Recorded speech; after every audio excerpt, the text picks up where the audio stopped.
I'm a man of joy, the only people that can come around my surroundings are people of joy. And people of joy, they never give you bad advice because they can see tomorrow better than today.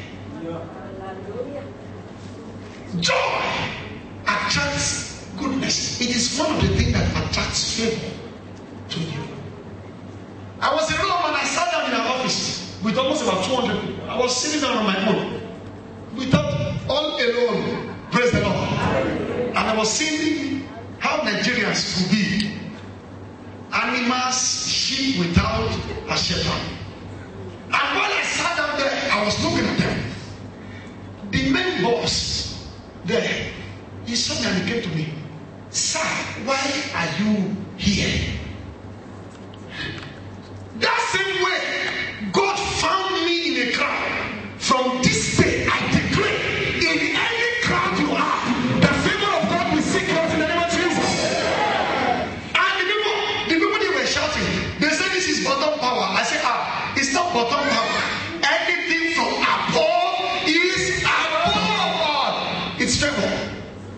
They gave people number to number 90. I didn't have a number, but I was the first to go.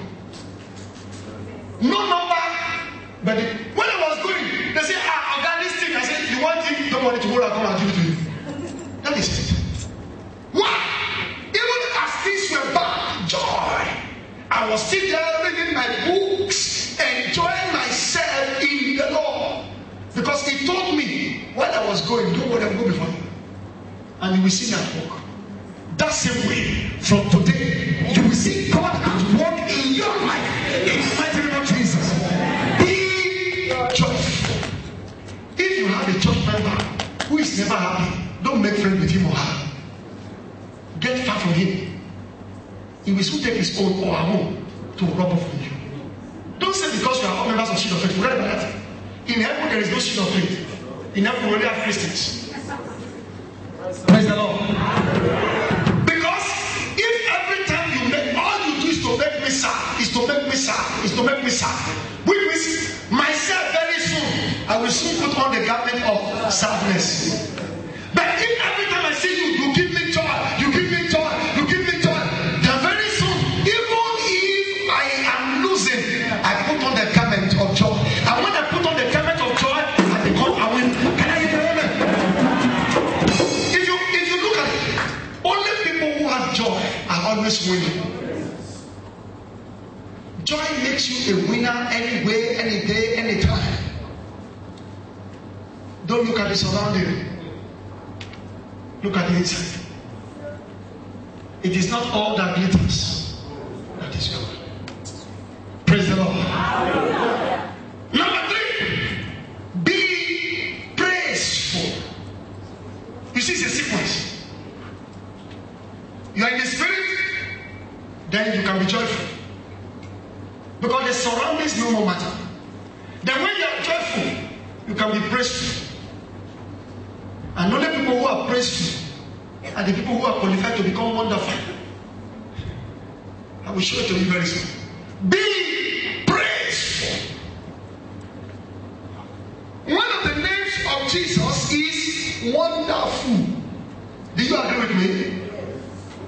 He said, and his name shall be called Wonderful, Counselor, the Mighty God, the Prince of Peace. But why was it called Wonderful? What makes him wonderful?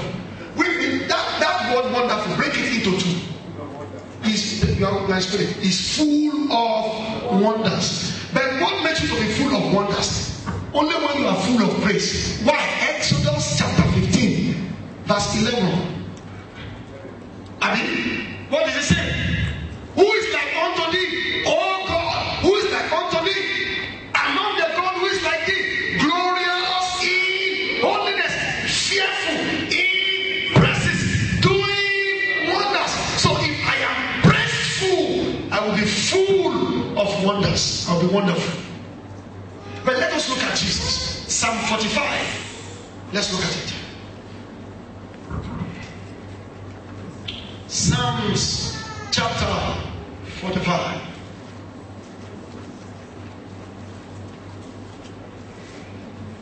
Let's look at some very few verses from verse 3.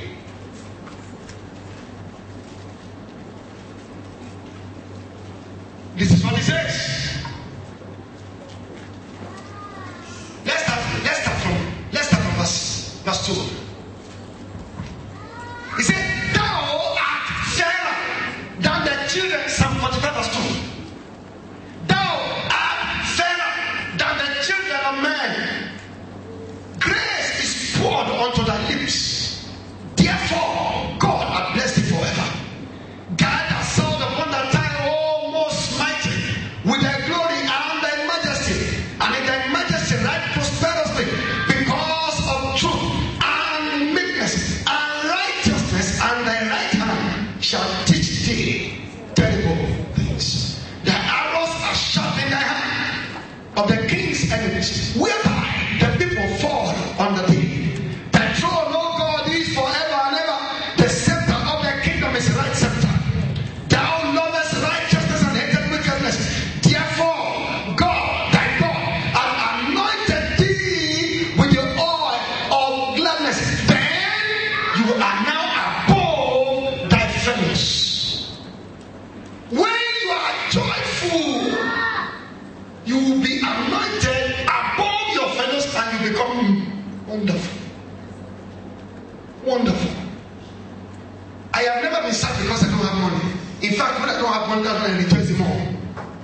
Because it is not money that controls me, I am the one who controls money. People live for money, but money lives for me. People work for money, but money works for me. That's a Christian's mentality. You don't work for money. Money works for you. Money don't send you on an errand. You are the one who sends money on an errand. You send your money to build a church. You send your money to build an orphanage. You send your money to help widows. You send your money to help those who are less privileged. You are not the one who should start working for money. Money should work for you. Can I hear you? But you can only achieve that when you have the oil of gladness above your fellows. You see that same scripture verbatim in the book of Hebrews chapter 1 verse 8. Thy scepter is a right scepter, because thou lovest righteousness and hated wickedness. Therefore the Lord thy God has anointed thee with the oil of gladness above thy fellows. Receive this money and baptism on the oil of joy in the name of Jesus. Whatsoever is making you sad is because he wants to bring you down. Whatsoever is making you sad is because he wants to bring you down. Whatsoever is making you sad, it's because it wants to bring you down. But you must refuse to stay down. It is time to change your position. I told you something. Every change of position begins or is ignited with a change of perspective. These three keys will give you a quality life that will give birth to faith. It will make people easily to be attracted to you. Have you ever asked yourself a question? Isaac wanted to bless his children. He said, prepare me savory meat such as my heart loveth. Because it is the heart connection that releases the blessings of God. The heart connection. Then he went further. When Jacob prepared the meat and brought the meat, he touched Jacob. But he made a statement. The voice of Jacob. But the body, the hand, is the hand of Esau. But something attracted him. He knew it was not Esau. You think he didn't know? Isaac knew. He knew. He asked him a question. Why is it that you have come so soon? He knew. He said, the Lord thy God went before me. He said, okay, no problem. You say so. Predestination. God has brought you here to fire you up to the greatest levels of your life. Can